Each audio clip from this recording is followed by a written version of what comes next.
వెలసిన మహాలక్ష్మి నీవమ్మా,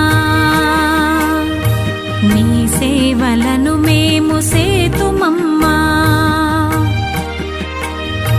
మా ఇంట వెలసిన మహాలక్ష్మి నీవమ్మా, నీ సేవలను మేము సేతుమమ్మా.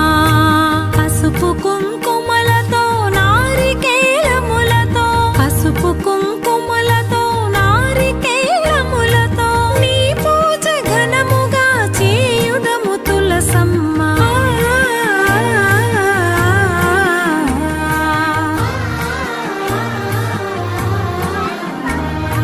శ్రీనాథ శ్రీ తులసి రామ తులసి, జయములు మాకెవ్వు కృష్ణ తులసి. శ్రీమాత శ్రీ తులసి